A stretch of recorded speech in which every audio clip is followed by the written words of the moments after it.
I'd like to start with giving ourselves a little pat on the back. Ourselves as Am Yisrael.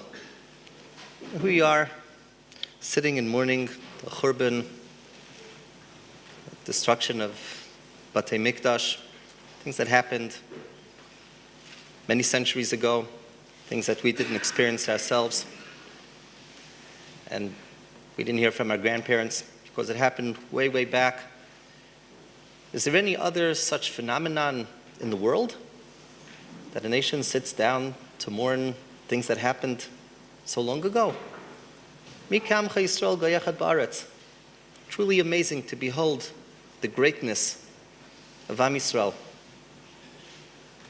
There's a sefer called Mimamakim, Sefer Shalos Tshuvas, written by Rabbi Mashri. He was the Rav of the ghetto, I think in Kovna, and he has in there harrowing questions which he was asked in real life, such questions that no other Shalos Tshuvas equal. He has there a shaila of a fellow that came over and asked him, the Nazis had a quota to round up people from the ghetto to send them out, and his son was one of them.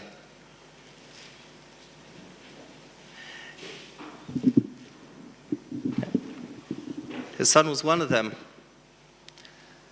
And he said that he's able to get his son out because he has the proper connections. But if he gets his son out of that situation, the Nazis are going to round up someone else instead. Is that permitted? Is he allowed to get his son out? Rav Ashri told him, I don't know. I don't have the svarim. I don't have this is a tough question. You know, this is life and death issue. I can't give you a psak on the spot for such a thing, but don't take what I'm saying as a psak. I'm not saying no. I'm just saying I don't know. I don't know what to say. And the guy said, if I don't have a clear heter, I'm not going to do it. I don't know. So he left his son there. Mikam Chayisrael Gayachad Baretz. Rav Ashri said a story of a Yid, Hasidish Yid, called Rav Moshe Goldkorn, that it was shortly before Pesach, and he was able to smuggle into the ghetto flour, kashel Pesach, which he got from the Goyim, from outside. And he smuggled in the flour, and he baked matzahs. And a Nazi guard caught him baking matzahs. And he beat the guy, basically, like smashed him. And when he was bleeding and tattered, he came to knock on the Rav's door. And the Rav opened the door, and he sees Rav Moshe Goldkorn. He knows what happened. He was baking matzahs, and look at him now. He's a broken, battered man, and he was expecting the question, why did this happen to me? Why is it that in the middle of doing a mitzvah I get beaten like that? And what Rav Moshe Goldkorn told him was, the Maseiros of my family is that we don't eat gebrocks on Pesach. Right now I'm so beaten, there's no way I could eat the matzah as it is. What's better? Is it better to soak the matzah in water and eat it that way, or is it better to keep the minhag of my father and not to eat matzah this year? That was the question. That's a question that a Jew has. So we have a lot to pat ourselves on the back. Am Yisrael has went through a lot. Am Yisrael has devoted themselves to HaKadosh Baruch Hu through situations that no one else can equal. We want to improve ourselves. That's what we're here for. The Rambam, which I quote every year, says what's the purpose of Tishah B'Av and all the Tanyos. It's not to experience suffering, but it's to arouse ourselves to become better. Kach katuv b'Rambam. This year I got a little bit deeper into a source for this, because I looked up in Hilchos Avelos As we know, when someone dies, the family sits Shiva. What's the inyan of Avelos? So an Avel is forbidden in all the things that we're not allowed to do on Tishah B'Av. Not allowed to have Simcha. What's the point? So the Rambam says, Yefashvesh b'masav v'yachzor b'tshuva. It's in order to contemplate the situation and improve himself. Kach katav Rambam, quoted in Shulchan Aruch, but nobody brings a source. Where does this insight come from? Until we get to the Gra. The Gra, as he always does, seeks for sources, and he brings the source. Kedarko b'kodesh, the Gra never wastes a drop of ink. He says it in 2 words. Mayis oinen v'chulei. That's the source. Mayis oinen v'chulei. It's a pasuk in Eicha. Mayis oinen adam chai gever al chatav, nachbesa derachenu v'nachkaira v'neshuv el Hashem. Mayis oinen adam chai, what does a person complain in a situation of complaint? What's the direction? Says the pasuk, Nachbesa derachenu v'nachkair v'neshuv el Hashem. Let's think how to get better. Says the Gra, that is the source of the Rambam in Hilchos Avelos, that says that the direction of an Avel is Yefashvesh b'masa v'yachzor b'tshuva. He should think how to become better.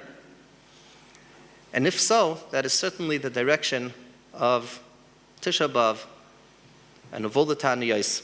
We're not here for the point of suffering. It's not a goal unto itself. Our goal is to arouse ourselves, to realize we're not just going through the flow of life. We're here to change, to realize change is needed, to realize the problems, and to commit ourselves in a more dedicated way to doing what needs to be done.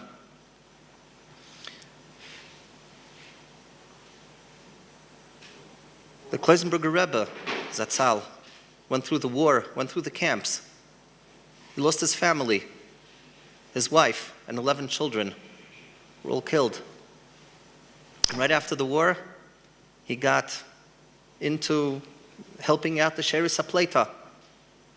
And he went to camps of survivors, and he did whatever he could, whatever was possible to be done to help out the Sheris HaPleita, the survivors of the war. And at some point he realized that he needs to go to America to raise money. And he went to America, and he raised money, and then there was the issue of coming back to Europe. And the technicalities were getting a little bit difficult. There was a flight leaving America on Friday, but it would land in Europe on Shabbos. Inconceivable. There was a flight leaving on Shabbos, which would land in Europe Motzei Shabbos. The landing is good, but you can't leave on Shabbos. What do? So the Rebbe arranged that he would board the first flight, and the airplane would leave him off in Greenland, which is somewhere in the middle between America and Europe. There was an American army base there with a minyan of Shomerei Shabbos. And the Rebbe would spend Shabbos there. And then the second flight, leaving on Shabbos, would stop off in Greenland and pick up the Rebbe after Shabbos and take him to Europe. So when the second flight came to Greenland, Motzei Shabbos, it was Motzei Shabbos with 3 stars out, but the Rebbe had a chumrah. He would go for an achtel for a little bit after Rabbeinu Tam. And here's the captain of the flight, and the crew came to take the Rebbe, and there's 3 stars out, and let's go. So what do? How does the Rebbe did not want to board the plane until the time went by with his shita, with his chumrah. So the Rebbe said, I'll come with you, but first I need to make havdalah. Okay, sounds reasonable.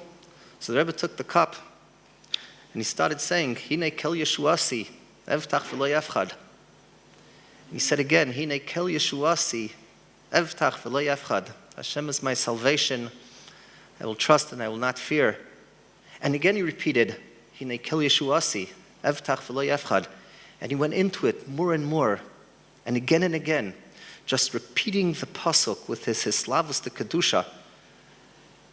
And the whole crew was standing there in awe of this intensity of emunah that the Rebbe was radiating.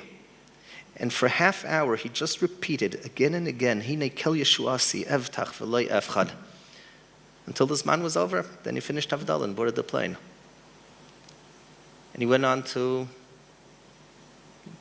marry again, start another family. It takes an amazing tenacity. I know that. I have a friend. His father in the war lost his wife and 3 kids. His mother in the war lost her husband and 4 kids. And after the war they met. And his father told his mother, let's get married, start another family. And she said, I just don't have the koch for it. I lost my husband and 4 kids. I can't get started all over again. And he told her, let's get married. Yirmitz Hashem, we'll have a baby boy. And we'll name him for your husband that was killed. And she said, for that I'm willing. And they got married, and they had a boy. It was my friend. He has a wonderful family. The ability to get up and continue. Get up and say, despite everything, we're going to keep going. Because in every situation, you have to just do things the best thing you can.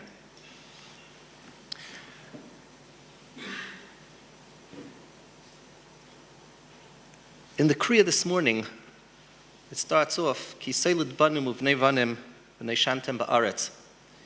You'll have children and children's children, v'nei shantem ba'aretz. Literally, you'll become old in the land. V'nei shantem. V'ishchatem v'asisem pesel tmunas kol. And you'll make idols and worship the idols. And the pasuk says the punishments. Some Mefarshim are bothered by, why does the pasuk need to start with Kiseilid banim uvnei banim v'nei shantem ba'aretz? Why doesn't the pasuk just start by saying, if you worship avodah zarah, you will be punished? Why does the pasuk need to say, if you will have children and children's children, v'no shantem ba'aretz, you'll become old, familiar, used to the land, and then you'll make avodah zarah? The Ramban says in 2 words. Ramban says the whole problem comes from v'nei shantem ba'aretz. When you get used to it, when you take things for granted, that's the source of all the problem. V'nei shantem ba'aretz. So I think this is what this Tishah B'Av is all about, especially our program, Tishah B'Av in general. Let's prevent that v'nei shantem. Let's reconnect. It's not just the flow of life that keeps going. It's reconnecting to realizing that things are not the way they're supposed to be, and we have to kind of commit to make things better.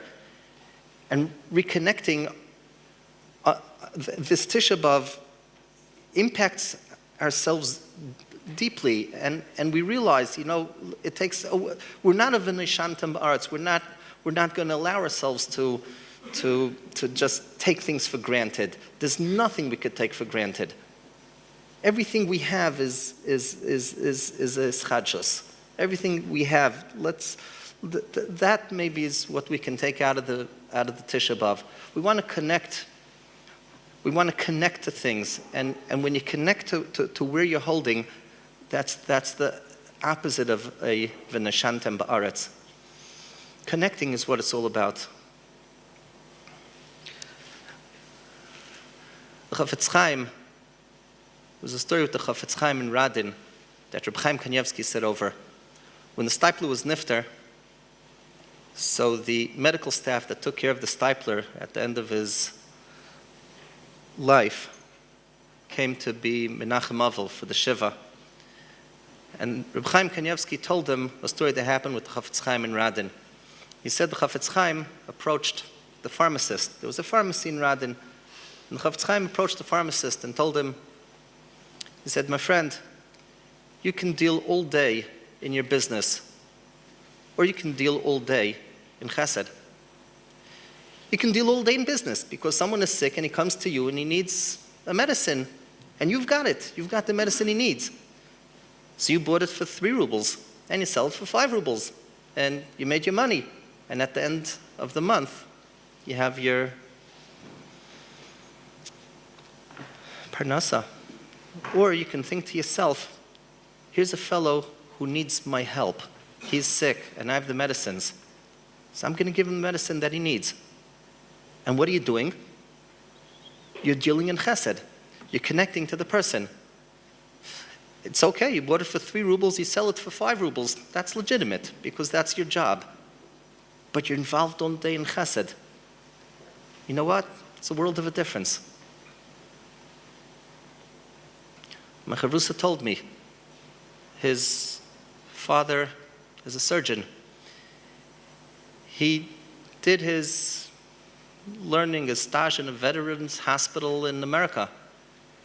And over there, the way the hospital is set up is that every doctor has 60 patients, which he looks over in an hour and a half, 90 minutes, which gives him an average of 1.5 minutes per patient. And what every doctor would do is come in. There was a list of the physical symptoms and the situation of every patient tied to the bed, and he would take the list and look it over and write down his guidance for what medical treatment needs to be done, and on to the next patient. And there was one doctor who did things a little bit different. He would come to every patient, and he would take a chair and sit down next to him. And he would take the patient's hand in his hand and pet his hand and say, "Good morning, John. How you doing today? Oh, it still hurts you. Oh my gosh. Okay, I'm going to do the best I can to help you out." And then he would take a look at the statistics and give his guidance. You know, that's the difference. We need to connect. We need to change things in our heart. We can't let the Menachem ba'aretz take hold of us. We're a far cry, it's true, from what was. I'm not talking about what was thousands of years ago or hundreds of years ago. I met a fellow here in Chanoch a few years ago. He lives here a few minutes walk from this very place. I met him Tishah B'Av night, and he told me, we just read Kinnos. We just read Eicha, Kinnos. The shul was dark. Everyone was sitting on the floor. Did you see anybody cry? Were there any tears? No. Well, he said, I want to tell you something. I, meaning him, I'm in my 60s. I was born in Yerushalayim. I remember as a kid that when there was Ma'ariv in shul, Tishah B'Av night, Eicha, Kinnos, everybody was crying. There were tears coming down everybody's eyes. What happened? Where's it? I don't see any tears today. What happened? I don't know what happened. We did change. We have a lot more depth to go into. But you know what? Without tears, but we have it in our head, and the head penetrates into the heart. And Tishah B'Av here is to reconnect to what it's all about. Just want to end with one story. A fellow in New York had a son, and his son was bar mitzvah. So he took him to a Rav for a bracha, and the Rav gave him a bracha. And as they got the bracha, they turned around to walk away, and the Rav calls him back and says to the boy, "Are you a sports fan?" The kid says, "Yeah." "Are you a sports fan?" He said, "Yeah." She said, "Which sport do you like?" So he said, "Baseball." So the Rav said, "And which team do you like?" So he said, "The Dodgers." Back then was the Brooklyn Dodgers. So the Rav tells him, "Did you ever go to a game?" He said, "Yeah, a month ago my father took me to a game." So the Rav said, "How was the game?" So the kid said, frankly, it was disappointing. It was the bottom of the 7th inning. The Dodgers were losing 9-2. 2/3 of the game is gone, and so we got up and went home. What should the Rav say now? So the Rav told him, did the players also leave? So the kid said, no. So the Rav said, why not? So the kid said, because there's a difference between being a fan and being a player. A fan is there for his enjoyment. He stays as long as he wants to. When he gets had enough, he gets up and goes home. A player is part of the game. He has to invest his maximum until the end, because maybe he'll succeed. So the Rav told him, in Torah, you can also be a fan or a player. I suggest you become a player. That's what we're here on Tishah B'Av to do. We're here to become players. We don't want to be fans. We don't want to sit back and watch things happen. We want to be involved. We want to realize it's up to us. We want to invest the maximum. V'neshantem is the source of all the problems. Coming to a Tishah B'Av and connecting to the Churban and connecting to what's going on is the very opposite of that v'neshantem. It's making us players. It's making it alive within our hearts. It's giving a tangible expression to connecting to the reality of Churban, the reality of Golus, the reality of Tsaros, the reality of our capability to connect to all these things and just do the best we can. And Chazal tell us, Kol mesabel al Yerushalayim zeiche v'roeh b'simchasa. One who feels, one who connects to the morning of Yerushalayim will merit that he will see in the Simcha of Yerushalayim's rebuilding. We're in the stage of connecting to the morning, and to the extent that we can do that, Bezrat Hashem will also have the zchus to be zeiche v'roeh b'simchasa. Let's start kinnis.